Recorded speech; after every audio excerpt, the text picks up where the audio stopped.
Ireneus mengatakan bahwa saat muda, ia mendengar Polikarpus mengajar di Smyrna, Asia Kecil.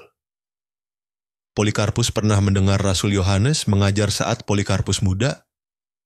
Ini berarti Ireneus mendengar kisah-kisah terpercaya tentang kehidupan dan ajaran Yesus dari saksi mata. Meski detail kelahiran Ireneus tidak tercatat, namun Ireneus adalah penduduk asli Smyrna dan lahir sekitar tahun 80 Masehi.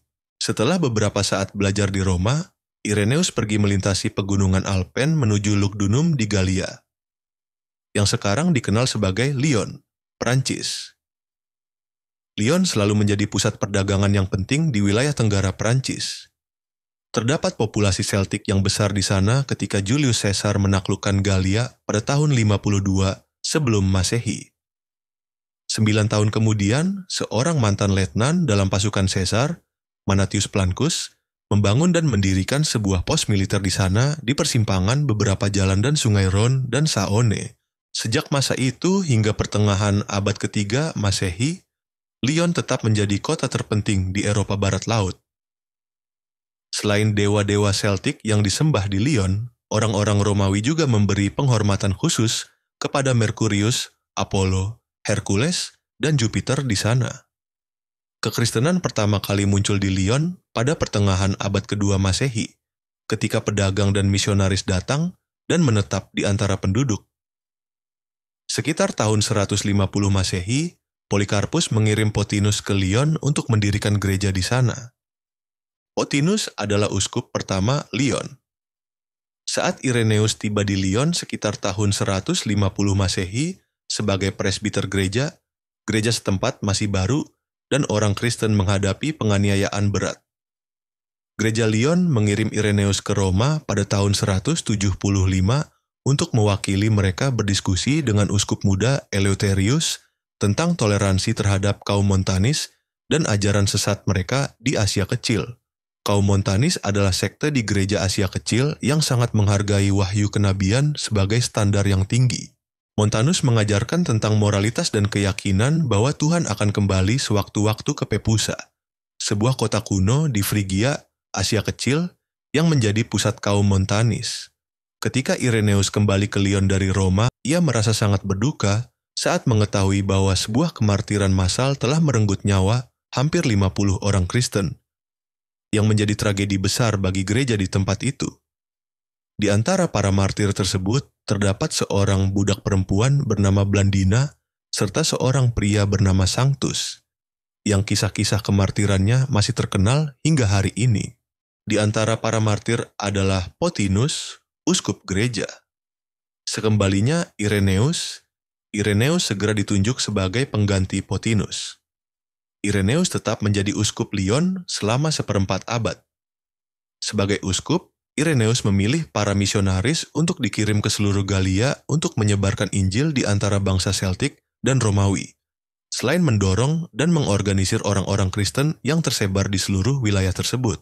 Ireneus percaya ancaman terbesar bagi pertumbuhan gereja di Galia adalah kelompok bidat yang dikenal sebagai Gnostisisme. Meski kepercayaan mereka bervariasi, umumnya mereka berpendapat bahwa materi fisik itu jahat dan tujuan hidup adalah melarikan diri dari dunia fisik untuk bergabung kembali dengan dunia spiritual. Mereka menyangkal kemanusiaan fisik Yesus dan mempromosikan diri sebagai satu-satunya orang Kristen yang benar, bukan gereja yang sudah mapan. Karya sastra Ireneus yang paling penting adalah Against Heresies, melawan ajaran sesat. Dalam karya ini, ia dengan teliti membeberkan kebodohan dari klaim-klaim Gnostik, dan dengan jelas menjelaskan doktrin Kristen yang dipraktikkan di semua gereja di mana-mana, baik di timur, barat, utara, maupun selatan.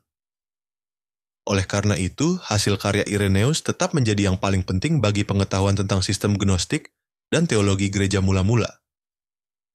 Ia memang layak disebut sebagai pendiri teologi Kristen. Perselisihan teologis praktis lainnya yang terjadi di dalam gereja global pada akhir abad kedua adalah pertanyaan mengenai kapan tepatnya orang Kristen harus merayakan kematian dan kebangkitan Yesus Kristus. Hal ini disebut sebagai kontroversi Kortodechiman. Gereja-gereja timur mengikuti petunjuk Rasul Yohanes dan Polikarpus dari Smyrna cenderung merayakan penyaliban Kristus pada hari yang sama ketika orang Yahudi merayakan Paskah. Meskipun tanggal itu jatuh pada hari yang berbeda dalam satu minggu, Gereja Barat, terutama Roma, mengadopsi sistem penanggalan berbeda untuk membedakan diri dari orang Yahudi, sehingga kebangkitan Kristus selalu dirayakan pada hari Minggu setelah Paskah. Ireneus, sesuai namanya yang berarti pendamai, menulis surat kepada Paus Victor pada tahun 190, mendesak Victor agar mengizinkan uskup timur tetap dalam persekutuan baik dengan gereja barat. Walaupun terdapat dua pandangan berbeda tentang waktu merayakan kematian dan kebangkitan Kristus. Ireneus menulis karya teologi berjudul Demonstration of Apostolic Preaching, dan setidaknya ada 4 tulisan lainnya yang hilang. Hanya diketahui melalui referensi dari Eusebius yang mengaitkannya. Karya-karya tersebut termasuk On the Ox Goad, On the Subject of Knowledge, tentang monarki, dan On Easter. Ireneus meninggal sekitar tahun 200 Masehi.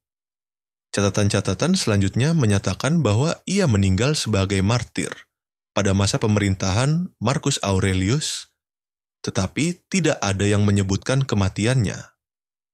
Hingga Gregorius dari Tours menulis sejarah kaum Frank pada abad ke-6, Lyon merupakan pusat penting kekristenan di Galia, terutama berkat pelayanan dan tulisan Ireneus. Kota Lyon akan selamanya dikaitkan dengan karya misionaris Prancis awal dan teologi ortodoks sebagai tanggapan terhadap krisis gnostik pada abad kedua. Terima kasih sudah menonton. Jangan lupa like, share, dan berlangganan agar tidak ketinggalan video berikutnya. Tuhan Yesus memberkati.